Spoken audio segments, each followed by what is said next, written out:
කොහොමද ඔයාලට? ඉතින් බලන්නකෝ අදත් වෙනද වගේම උදේම වහින්න පටන් ගත්තා. වැස්ස නවතින්නෙම නැහැ. මට ෂොප් එකට එන්නත් පරක්කු වුණා. ඒක නිසා ඉතින් ටිකක් වැස්ස අඩු වෙනකන් ඉඳලා ලාවට අවුව වැටිගෙන එනකොට තමයි මම ෂොප් එකට ආවේ.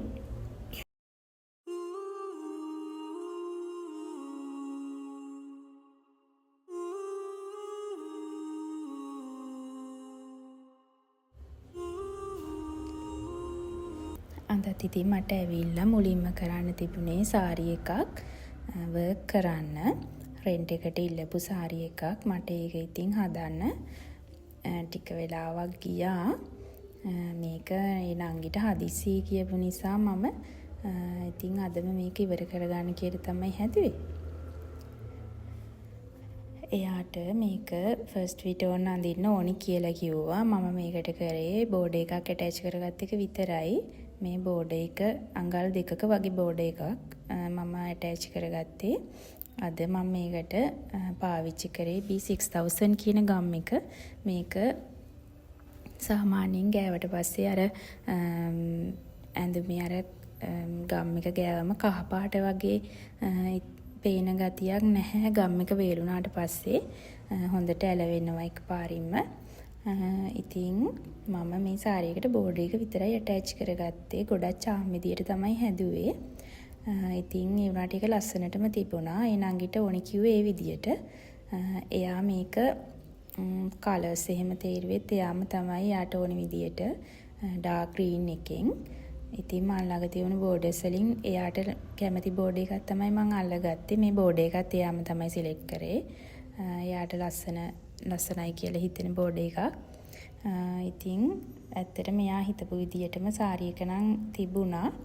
මම මේකට ගත්තේ වැලන්ටිනා මැටීරියල් එක. වැලන්ටිනා එකෙන් සාරි එකක් හදනවා නම් ඔයාලට එක්කෝ සාරි එකක් ගන්න පුළුවන්. වැලන්ටිනා සාරි වෙනම තියෙනවා. එහෙම නැත්නම් වැලන්ටිනා මැටීරියල් එක අරගෙන ඒක කට් කරලා තමයි හදාගන්න වෙන්නේ. මොකද වැලන්ටිනා මැටීරියල් එක ඉන්නේ 60 පළල උසට 60 උස. එතකොට අඟල් 60ක් උස තියෙන නිසා අපි ඒක සාරියකට උස වැඩි නිසා 45 උසට කපලා තමයි හදන්න ඕනේ. එතකොට මේකේ එක කොටසක් කපලා වාටියක් මහන්න වෙනවනේ. එතකොට ඉතින් ටිකක් කරදරයි. ඒක නිසා ඉතින් ඔයාට වැලන්ටිනා සාරි එකක් අරගෙන හදන්න පුළුවන් නම් වැඩිය හොඳයි. ප්‍රයිස් එකේ ලොකු වෙනසක් වෙන්නේත් නැහැ. මම ඉතින් මේක බෝඩ් එක අලවගෙන ඉවර වෙලා මේ ජැකට් එක කපලා තියන් තමයි හැදුවේ. ජැකට් එක මේ පොප්ලින් එකෙන් කපන්නේ. මට ඒ වැලන්ටිනා මැටීරියල් එකෙන් කට් කරගන්න කී වීඩියෝ එකක් ගන්න බැරි වෙලා මේ ජැකට් එක කපලා ඉවර වෙලා ඊට පස්සේ මේ ෆ්‍රොක් එකක් තිබුණ පේන්ට් කරගන්න. ඒක කරන්න තමයි හැදුවේ. මොකද පේන්ට් එක කරලා තිබුණාම ටිකක් වේලෙනවනේ. පේන්ට් එක කරලා ඉවර වෙලා මම ජැකට් එක මහගන්න තමයි හැදුවේ. ඉතින් මට අද මේ පේන්ට් එක කරන්න අපේ නංගිත් උදව් වුණා. එයාත් උදව් වුණ නිසා මම ඉතින් ගොඩක් ලේසියෙම මේක කරගත්තේ. නැත්තම් ඉතින් ගොඩක් වෙලා යනවනේ පේන්ට් එකක් කරන්න. ඇත්තටම ලොකු වෙලාවක් ගියා මට මේක සාරියක් අඳිනව තරම්ම වෙලාවක් ගියා. ෆ්‍රොක් එක මොකද ෆ්‍රොක් එකේ දෙපැත්තෙම ෆුලි වර්ක් එකක් පේන්ට් එකක් කරන්න තිබුණා. ඒක නිසා ටිකක් වැඩිපුර වෙලාව ගියා. ඉතින් ඇත්තටම ඒක ඉතින් දෙන්නත් එකම කරපු හින්දා ලොකුවටම මහන්සියක් දැනුනේ නැහැ. මේක ඉවර කරගන්න පුළුවන් වුණා මට. ඉතින් මේ දැන් තේ එකක් එහෙම බීලා ආයි වැඩ කරගන්න කියලා තමයි හැදුවේ. බලන්නකෝ ඉතින් දැන් වෙලාව 3:15යි. අපි මේ වැඩේ කරනකොට හවස් වෙලා ඒත් වැඩ ටික ඉවර කරගන්න ඕනනේ. ඒක නිසා එක දිගටම වැඩ කරා හවස් වෙනකම්. පේන්ට් එක මේක ලිනන් මැටීරියල් එකක්. මේකෙත් මම පේන්ට් එකට කලින් සුදු පාට බේස් එක විදියට ගාලා තියෙන්නේ. ඊට පස්සේ තමයි කලර් එක ඇඩ් කරලා තියෙන්නේ උඩින්. ඉතින් ඔයා ඇත්තටම පුරුදු වෙන කෙනෙක් නම් මුලින්ම මේ වගේ පොඩි නිර්මාණ කරලා බලලා ඊට පස්සේ ලොකු නිර්මාණ වලට යනවා නම් හොඳයි. ඇත්තටම ඉතින් මේකේ සමහර පේන්ටින් තියෙනවා අපිට මොකක් හරි වැරදුනොත් එහෙම ඇත්තටම ඒක වහගන්න විදියක් නැහැ. එහෙම තැන්වලදී තින් අපිට කරන්න තියෙන්නේ තවත් නිර්මාණයක් එක්ක මේකේ ඩිසයින් එකට අදාළ කොලයක් හරි මොකක්ම හරි දාලා ඉතින් එහෙම වහන්නත් පුළුවන්. හැබැයි අපි තියනවනේ ඒකාකාරී වඳින නිර්මාණ ඩිසයින් එකක් ආයෙ වෙනස් කරන්න බැරි එකම විදියට අඳින නිර්මාණයක් වැරදුනොත් ඒක අපිට හදාගන්න විදියක් ඇත්තටම නැහැ. ඒක නිසා ගොඩක් පරිස්සම් වෙන්න ඕන. මොකද අපි කස්ටමර් කෙනෙක්ට දෙයක් දෙනවා කියන්නේ ඒකේ වගකීම 100ට 200ක් අපේ අතට ගන්න ඕනේ. අපි කස්ටමර් කෙනෙක්ට දෙයක් දෙනවා කියන්නේ ඒකේ ක්වොලිටි එක හොඳටම තියෙන්න ඕනේ. නැත්තම් අපේ ව්‍යාපාරය ඉදිරියට පවත්වාගෙන යනවා කියන එක බොරු කතාවක්. ඒ කියන්නේ අපිට ඒක හරියට කරගන්න බැරි නම් ඇත්තටම නොකර ඉන්න එක තමයි හොඳම දේ. හැබැයි එහෙම කියලා වැඩේ අතාරින්න හොඳ නැහැ. අපි පුළුවන් තරම් ඒ දේ හොඳට කරන්න පුරුදු වෙලා ඉන්න ඕනේ. දැන් පේන්ට් එකක් කරනවා නම් හොඳට පින්සල් අතට උරු වෙනකම් ලොකු නිර්මාණ කරන්න යන නරකයි. හැබැයි එහෙම කියලා නිර්මාණ නොකර ඉන්න කිනුත් අපිට පුරුදු වෙන්න නැහනේ. ඒක නිසා අනිවාර්යෙන් කරලම තමයි පුරුදු වෙන්න ඕන. ඉතින් තව මේකේ අඳින්න තියෙන මට තව පොඩි කොටසයි. දැන් කොහොමත් සුදු පාට බේසික ඇඳලා ඉවරයි. උඩින් කලර් කරගන්නනේ තියෙන්නේ. ඒක නිසා තව ටිකයි මේකේ අඳින්න තියෙන්නේ.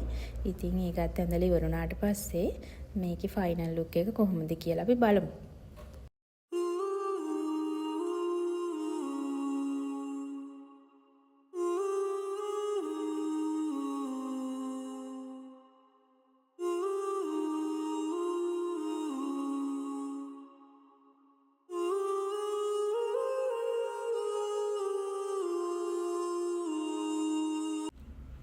ඔන්න මම දැන් ෆ්‍රොක් එක නම් ඇඳලා ඉවරයි.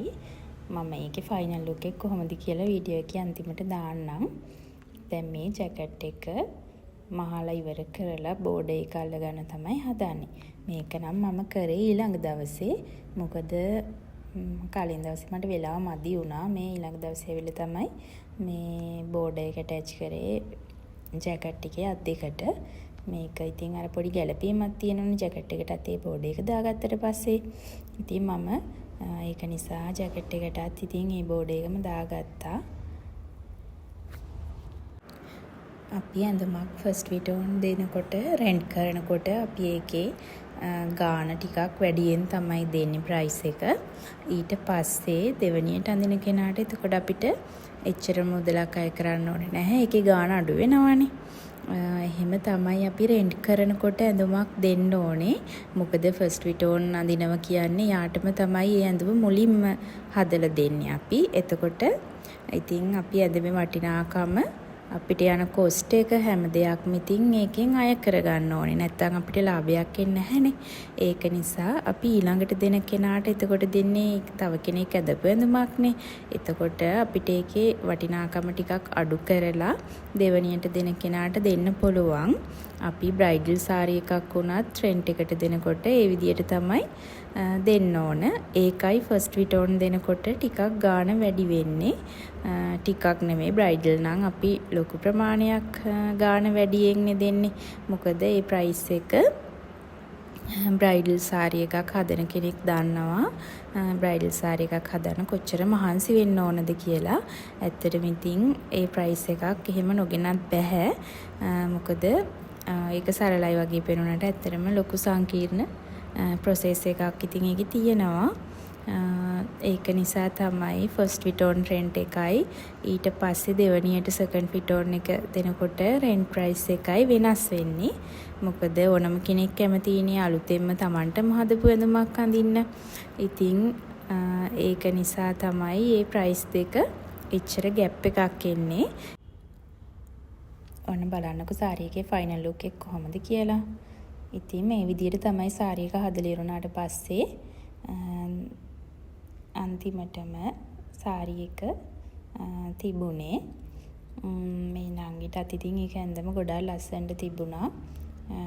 ඉතින් මම ෆ්‍රොක් එකේ ෆොටෝස් ටිකකුත් දාන්නම් ඔයාලට බලා ගන්න. ෆ්‍රොක් එකත් මෙන්න මේ විදිහට තමයි පේන්ට් එක ඉවරුණාට පස්සේ තිබුණේ. මම ඉතින් දැන් මේ ෆ්‍රොක් එකත් වේලුණාට පස්සේ ඒක තැපැල් කරන්නත් ඕනනේ පෝස්ට් එකට දාන්න. ඒක නිසා මම ඒක පැක් කරගත්තා. ඉතින් අන්න ඔහොම තමයි මේ දවස් දෙක තුනේ මම වැඩ ටික කරගත්තේ. ඉතින් ඔයාලටත් පේන්ටින් කරන්න ආස කෙනෙක් නම් දිගටම එකතු වෙලා ඉන්න. මම තව මේ වගේ වීඩියෝස් අරගෙන එන්නම්. ගිහින් එනකන් පරිස්සමින් ඉන්න. තෙරුවන් සරණයි.